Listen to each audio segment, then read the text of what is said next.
അമ്പലപ്പുഴ തിരുവല്ല സംസ്ഥാന പാതയിൽ കരുമാടിയിൽ വാഹനാപകടം. KSRTC ബസ്സിടിച്ച് bike യാത്രക്കാരായ 2 യുവാക്കൾ മരിച്ചു. തിരുവല്ല ഭാഗത്തേക്ക് പോയ ബസ് എതിർദിശയിൽ വന്ന ബൈക്കിൽ ഇടിക്കുകയായിരുന്നു.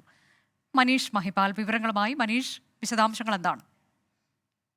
അനുജ, രാത്രി 7:30യോടുകൂടിയാണ് ഈ അമ്പലപ്പുഴ തിരുവല്ല സംസ്ഥാന പാതയിൽ അപകടം ഉണ്ടായത്. കരുമാടി കളത്തിൽ പാലത്തിന് സമീപം വെച്ചാണ് പത്തനംതിട്ട ഭാഗത്തേക്ക് പോയ തിരുവല്ല ഭാഗത്തേക്ക് പോയ പത്തനംതിട്ട KSRTC സൂപ്പർ ഫാസ്റ്റ് ബസ്സാണ് ബൈക്കിൽ ഇടിച്ചത്. എന്താണ് ഈ അപകട കാരണമെന്ന കാര്യത്തിൽ ഇപ്പോഴും വ്യക്തത വന്നിട്ടില്ല. ഇരുട്ട് ഉള്ള സ്ഥലമായിരുന്നു, അവിടെ സ്ട്രീറ്റ് ലൈറ്റ് ഇല്ല എന്ന് പറയുന്നു.